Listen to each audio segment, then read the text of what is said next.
තමන්ගේ තුල තියෙන නිදහසක් පිටස්තර ලෝකයේ තුල හොයා යනවා කියලා කියන්නේ එක මිරිඟුවක්.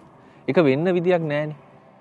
එහෙනම් තමන්ට දැනෙන බඩගින්නක ප්‍රමාණය ළඟ ඉන්න යාළුවට ආදරවන්තයට දැනේද? ආදරවන්තියට දැනේද? නැහැනේ. තමන්ටමනේ දැනෙන්නේ. ඒ කියන්නේ තමන් තමයි දන්නේ. භෞතිකය තුලේ කොච්චර ප්‍රශ්න ආවත්, කොයිතරම් ප්‍රශ්න ආවත්, ඒ ප්‍රශ්න හැම එකක් ඇතුළෙම කරන්න තියෙන හොඳම දේ තමයි කවදාවත් මේ ප්‍රශ්නත් එක්ක ගැටෙන්න යන්න තියෙන්නේ. ඒ එන ප්‍රශ්න හැම එකක් ඇතුළෙම නිහඬව තමන්ට වෙන්න පුළුවන් උපරිම අවංකත්වයේ වෙලා, මොකද හේතුව ඒකට කවුරුත් වග කියන අය නෙවෙයි. තමන්මනේ. දැන් මගේ ජීවිතේ වෙච්ච හැම සිද්ධියකටම කිසිම කෙනෙක් මේ ලෝකේ වග කිය යුත්තේක් නැහැ. ඒ සියල්ලටම මම වග කියනවා. වග වෙනවා. හේතුව එහෙම වග නුනොත් මේ ප්‍රශ්නේ විසඳන්න වෙන්නේ නැහැ. නැත්තම් මේක දිගින් දිගටම යනවා.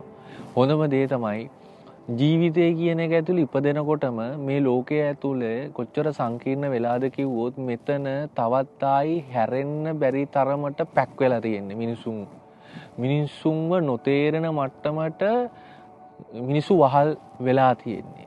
මිනිස්සු උදේ හවස සල්ලි පස්සේ දුවනවා, ළමයි බලා ගන්නවා, ජීවිතේ අනාගතයක්, ඒ හැම එකක් ඇතුළේ මිනිස්සු මාර පීඩාකාරී විතරනේ ජීවත් වෙන්නේ.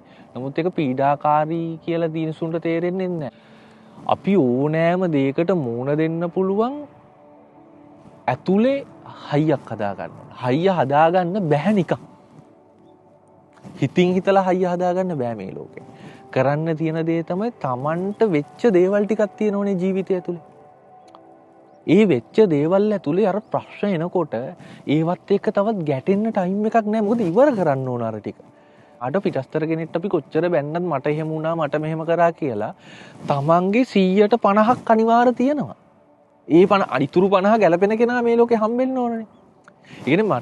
මගේ තියෙන ඇරියස් එකේ විදියට තමයි තව ඒ වගේම ඇරියස් කාරෙක් හම්බෙලා මේ ගනුදෙනු විසඳෙන්නේ අපි දෙන්නගේ. මොකද්ද අපි කරන්න ඕනේ? මෙතන මේ වැඩේ අපි නතර කරන්න ඕන. අන්න එතකොට තමයි සියලුම ප්‍රශ්න පීඩනය ඇතුලේ Taman නිදහසේ ජීවිතයේ ඇතුලේ ජීවිතයට ලස්සනට මූණ දෙන්න ඕන, වැළඳ ගන්න ඕන. තමන්ගේ දෙමාපියෝද, සහෝදරයෝද, ආදරවන්තියෝද, රැකියාව කරන තැනද, මේ සමස්ත විශ්වය තුල තමන් ගමන් කරන හැම තැනකම තමන් ජීවත් වෙන ලෝකයේ තුලේ එන ඕනම අභියෝගයක් මූණ දෙන්න පුළුවන් ජීවිතයක් තමන් බලන්න ඕන.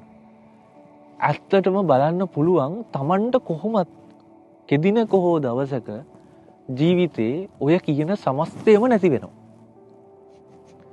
සමස්තයම නැති වෙනවා. මේ මම සම්මතෙන් කියන්නේ. සම්මත ජීවිතය තුළ මිනිස්සු දුක් විඳිනවානේ. මම කියන්නේ ජීවිතේ දුක් විඳින එක අපරාධයක්. ඒ කියන්නේ ඒ දුක් විඳින එකටවත් සාධාරණයක් කියලා නේද? මම මගේ ළඟ ඉන්න කෙනා ගැන කම්ප්ලේන් කර ජීවත් වෙනවා කියලා කියන්නේම ප්‍රශ්නයක් නේ. මට මොකද්ද කරන්න ඕනේ? මම පාපෝච්චාරණය කරන්න ඕනේ ඒක. ඒ අහවල් පුද්ගලයාට. එතකොට මම නිදහස්. ඒතනින් පස්සේ වෙන්න තියෙන නැති තියෙන දේ ඒව වෙනස් වෙලා යයි. එහෙම නැතුණු මේක ජීවත් වෙන්න බෑ. නැතුණු අපි කරන්නේ මේක ඊට වඩා හානියක් කරගන්න ඕන ළඟ ඉන්න අයත් එක්ක අපිට අවශ්‍ය දේ කියලා අපි ඒක නිදහස් වෙන්නේ නැතුව වෙන පැත්තකින් අල්ලන් රණ්ඩු වෙනවා. එතකොට මේ ලෝකෙ මේ ලෝව මිනිස්සෙක්ට ජීවත් වෙන්න බෑ තමන් මිනිස්සෙක් එක්ක. තවත් මිනිස්සෙක් එක්ක ජීවත් වෙන පහසුම ක්‍රමය තමයි තමන් තවත් කෙනෙක් තවත් මිනිස්සු ටිකක් එක්ක ජීවත් වෙන්න ටයිම් එකක් සෙට් වෙනකොටම අපි ඒ තැන අනුව වෙනස් වෙන්න ඕන. ඒ තැන අනුව අපි වෙනස් වෙන්න ඕන. මොකද හේතුව ඒක තමයි මේ සෝබාධර්මයේ තියෙන දේ. සෝබාධර්මයේ කියන්නේ අපිට වෙනස් වෙන්න වෙනවා. ඒක නැතුව මේ අපි එන එකක් තියාගෙන හෝ අපි අකමැත්තක්, ඒක තමයි අපේ අත්දැකීම. ඒක මාරයි.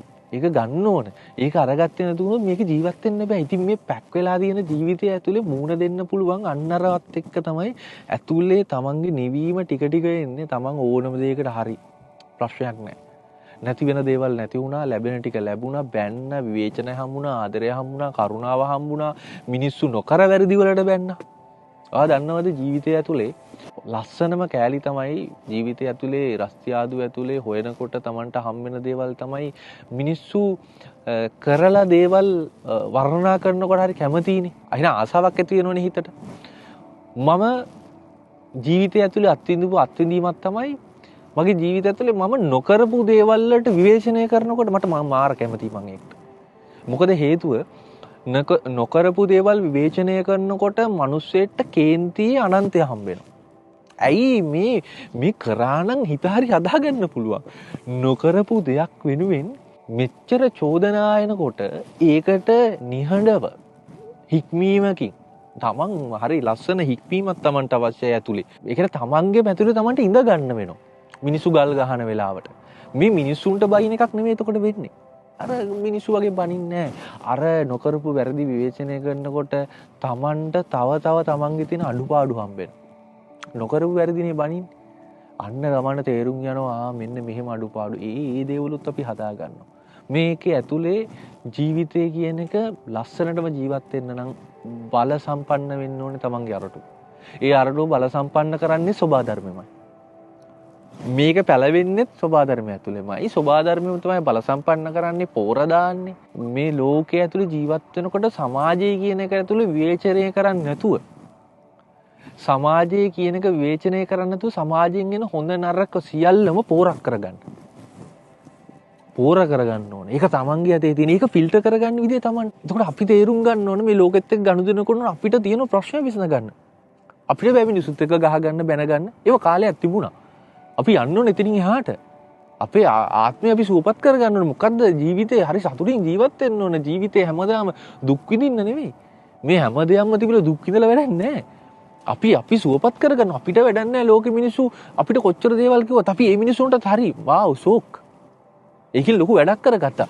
දාන විස ටික පෝර කරගත්තා. කරගෙන නිහඬව බලාගෙන සිටියා. අන්න ඒක පෝර බවට පත් වෙලා ටයිම් එකක් යනවා පොඩි. ඒ ටයිම් එක නේ ගන්න බැරි මිනිස්සුන්ට ඕනේ මෙහෙම කරනකොට දේවල් ඕන. මෙතන ටයිම් එකක් කොන ඉවසන්න ඕන. හික්මීම අවශ්‍යයි.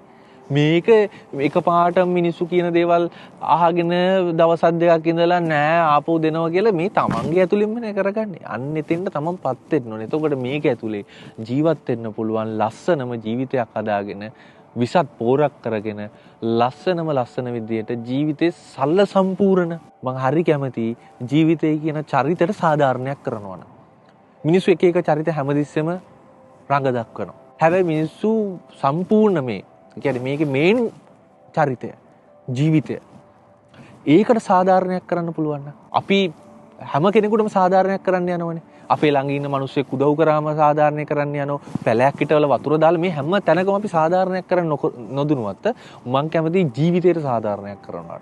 ඒක කැමැත්තෙන් හෝ අකමැත්තෙන් Tamanට ප්‍රශ්න වෙලා තියෙන්නේ.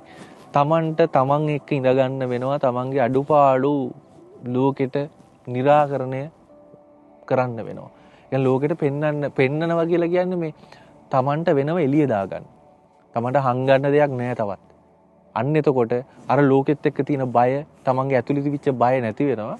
නැති වුණාම මේක ඇතුලේ එතනින් එහාට දෙයක් හිතලා එතනින් එහාට දෙයක් ගවේෂණය කළා ජීවිතය කියන චරිතයට උපරිම සාධාරණයක් කරන්න පුළුවන්. නැත්තම් මම දකින විදිහට මේ ලෝකෙ මිනිස්සු දෙමාපියන්ගේ චරිත රඟ දක්වනෝ ආදරවන්තයාගේ සීයගේ ආච්චිගේ නැන්දල මාමලා එහෙන ලොකු ජනාධිපතිවරු ඔය ඔක්කොම චරිත රංග දක්වනවනේ. මං කියන්නේ එක චරිතයක්වත් හරියට කළා නැහැ. ඒක තමයි තාමත් ඇතුලේ විඩාවක් තියෙන. එක චරිතයක එක කාලෙට ගන්න එකයි. කසාද බැන්දට පස්සේ ආදරවන්තයා වෙනවා, ඊට පස්සේ දෙමාපිය වෙනවා, මුණුපුර බලන්න ඕනේ. මේ හැම තැනකම Tamanට ලැබිලා නැහැ ඇතුලේ යමක්. මම කියන්නේ ඒකට Tamanට සාධාරණයක් කරගන්න ඕන. කවුරුවත් නෙමෙයි මේකට වගකී යුක්තා. තමන්මයි. Taman තනියම ආපු ජර්නි එකක්. කොච්චර මිනිස්සු හිටියත් ඒත් එක්ක යනවා. හැබැයි මාර්ගය වෙනස් වෙන හැමදාම හැම මොහොතකම ඒක ඇතුලේ ලස්සනට ජීවත් වෙන්න පුළුවන්. ඒක විඳින්න ඕන. මිනිස්සෙක් වුණාම ප්‍රශ්න අනන්තයි අප්‍රමාණයි. ඒවත් විඳගෙන දරාගෙන ඔය ඇතුලේ ජීවත් වෙනකොට ජීවිතේ පුල් සතුටින් ජීවත් වෙන්න පුළුවන්. අර ඔයාගේ වචනෙන් කිව්වොත් ජීවිතය කියලා කියන්නේ එතකොට නොනවතින පාටි එකක්. ඒ නොනවතින පාටි එක කොච්චරද කිව්වොත් පාටි එක හැම වෙලාවකම වෙනස් වෙයි තමන් පුදුමයටපත් වෙලා ඒක වාව් ඒක මරු ඒක විඳින්න ඕන. ඒක පාටි එකක් කියන්නේ කවදාවත් ඉවර වෙන්නේ නැති පාටි එකක්. ඒ කියන්නේ මරණය කියලා කියන්නේත් ඒ පාටි එකේම කොටසක්. ඉපදීම කියලා කියන්නේත් ඒ පාටි එකේ කොටසක්. ඉපදීමයි මරණය කියන දෙකම පාටි එකේ කොටසක් නම් මේක නටන්න ඕන නැටිල්ලක් ඉතින් ආයි මුකුත් නැහැ. කවදාවත් නැති වෙන විදිහ නටන්න ඕනේ. ඒ කියන්නේ ආධ්‍යාත්මිකව. තමන්ගේ අතුලාන්තේ ඒ තරම් පිරිසුදු වෙලා තමන්ට ලෝකෙට නෙවෙයි ලෝකෙට මිනිස්සුන්ට හොඳ වෙන්න ඕනේ නැහැ. තමන්ට තමන් හොඳ වුණා නම් ලෝකෙට ඉබේම හොඳ වෙලා. තමන්ට කරගන්න හැම දෙයක්ම ලෝකෙටම ඉබේම ලැබෙනවා. ඒ වගේම තමයි අපේ ඇතුළන්තේ අපි පිරිසුදු වෙනකොට තමයි අපේ ජීවිතේ හරිය මඟ පේරෙන්නේ. එතකොට ඔය හොයන කරන හැම දෙයක්ම මේ ජීවිතේ විඳින්න පුළුවන්. සල්ලිත් හම්බ කරන්න. සල්ලි නැතුව ඉන්න පුරුදු වෙන්න. වාහනවලත් යන්න වාහන නැතුව පයින් යන්න පුළුවන්. ඔය කොහොම මේ එළියෙන් දකින්නේව නෙවෙයි. ඇත්තටම මේ චින්තනයේ කේස් එකක්. ඉතින් ජීවිතේ නොනවතින පාටි එකක්ම තමයි.